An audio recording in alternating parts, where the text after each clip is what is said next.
السلام علیکم ورحمۃ اللہ۔ کیسے ہیں ناظرین؟ امید کرتی ہوں آپ سب خیریت سے ہوں گے۔ آج ہم بات کریں گے حضور صلی اللہ علیہ وسلم کے طائف کا سفر۔ انہوں نے کتنی دین پھیلانے کے لیے کتنی تکلیفیں جھیلی اور کیا کیا برداشت کیا، لیکن ہم اس کا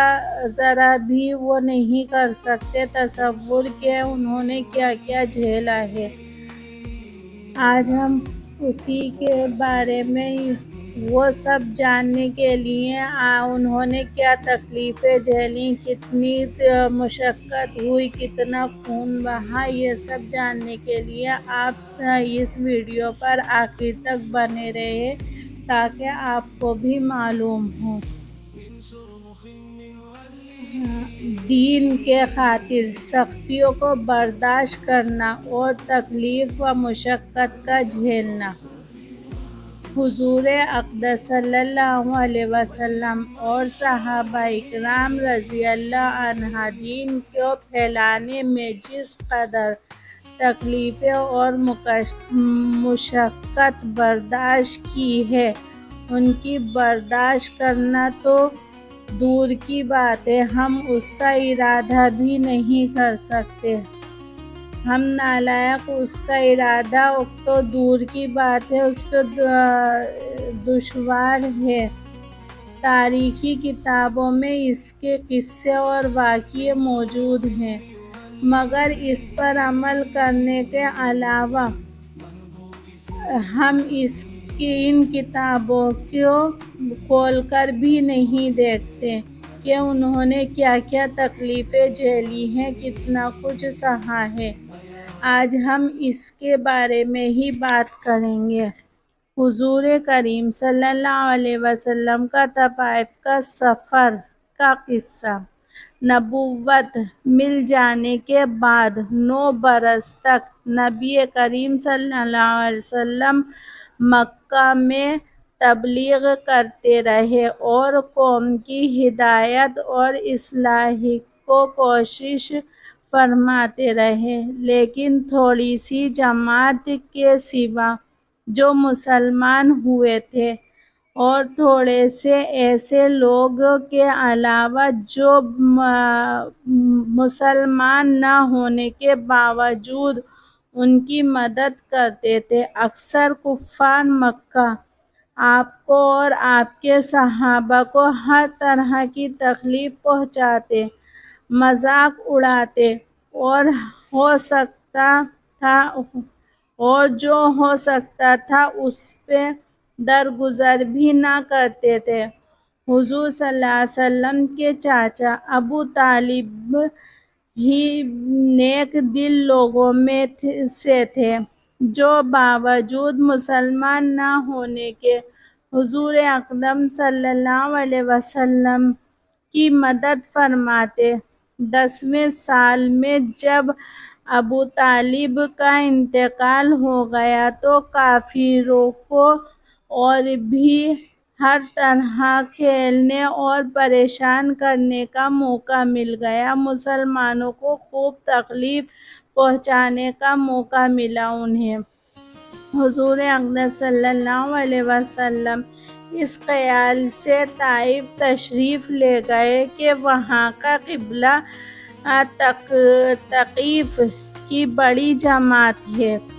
اگر وہ قبلہ مسلمان ہو جائے تو مسلمانوں کو ان تکلیفوں سے نجات ملے اور دین کو پھیلانے میں بنیادی پر بہت بڑا اثر ہو اور خوب دین پھیلے۔ وہاں پہنچ کر قبلے کے 3 سردار جو بڑے درجے کے سمجھ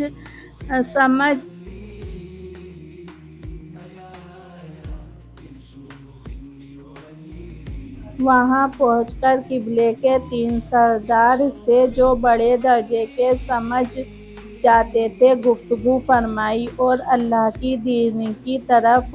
بلایا اور اللہ کے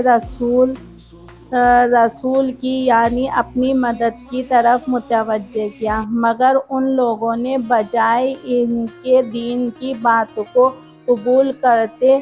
یا کم سے کم عرب کی مشہور مہمان نوازی کے لحاظ سے ایک مہمانداری کی خاطر یا مدارت کرتے صاف جواب دیا کہ نہایت بے رخی سے اور بد اخلاقی سے پیش آئے، یعنی ان کی مہمانداری بھی نہیں کی اور صاف صاف جواب دیا اور نہایت بے رخی اور بے اخلاقی سے پیش آئے۔ ان لوگوں نے یہ بھی گوارا نہ کیا کہ آپ یہاں قیام فرما لیں۔ جن لوگوں کو سردار سمجھ کر بات کی تھی کہ وہ شریف ہوں گے اور مہذاب گفتگو کریں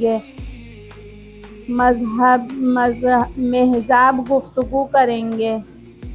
ان میں سے ایک شخص بولا کہ ہو آپ ہی کو اللہ نے نبی بنا کر بھیجا ہے؟ ایک شخص جو تھا وہ مذاق اڑاتے ہوئے بولا، اچھا اللہ نے آپ کو نبی بنا کر بھیجا ہے؟ دوسرا بولا، اللہ کو تمہارے علاوہ اور کوئی نہیں ملا تھا جس کو نبی بنا کر بھیج دیا؟ تیسرے نے کہا، میں تجھ سے بات کرنا نہیں چاہتا، اس لیے کہ اگر تو واقعی نبی ہے جیسے کہ دعویٰ کیا ہے تو تیری بات سے انکار کرنا دنیا مصیبت سے خالی نہیں، اور اگر جھوٹا ہے تو میں ایسے شخص سے بات کرنا نہیں چاہتا۔ اس کے بعد ان لوگوں نے ناامید ہو کر حضور نے ان لوگوں سے بات کرنے کا ارادہ فرمایا کہ آپ تو ہمت اور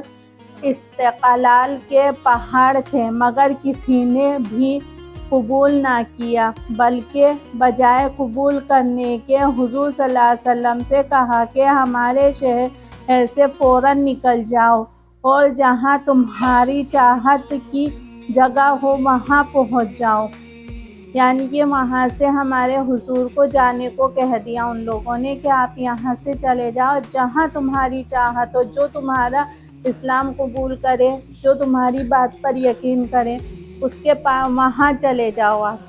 تو حضور صلی اللہ علیہ وسلم جب ان کے بالکل مایوس ہو گئے، ہمارے حضور ان کی باتوں سے بالکل مایوس ہو کر وہاں سے واپس ہونے لگے تو ان لوگوں نے شہر کے لڑکے کو پیچھے لگا دیا، یہاں تک کہ جب ہمارے حضور مایوس ہو کر واپس جانے لگے تو ان لوگوں نے شہر کے جو لڑکے تھے گنڈے بدماش، ان کو ہمارے حضور کے پیچھے لگا دیا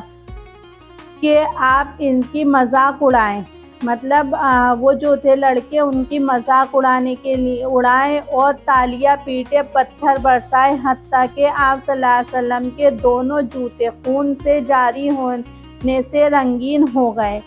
یعنی کہ ان لوگوں نے اتنا ستایا، اتنا پریشان کیا، اتنا ظلم کیا کہ خود نے تو جو کہا زبانی وہ کہا، اور جو وہاں کے لڑکے تھے، بدتمیز لڑکے تھے، وہ ہمارے حضور کے پیچھے لگا دیے۔ لڑکوں نے مذاق بھی اڑایا ان کا، مارا بھی، پیٹا بھی، اتنا پتھر برسائے ان کے اوپر کہ ان کے خون نکلنے لگا اور وہ رنگین ہو گئے۔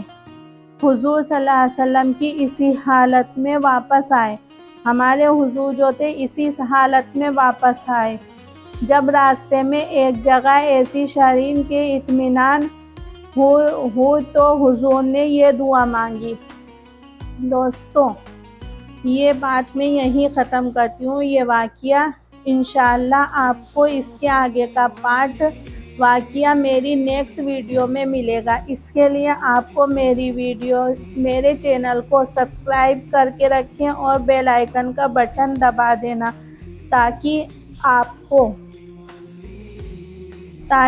کو میری نیکسٹ ویڈیو مل جائے، اس کا دوسرا پارٹ آپ کو سننے کو ملے۔ تب تک کے لیے اللہ حافظ، شب بخیر، دعاؤں میں یاد رکھنا، اللہ حافظ۔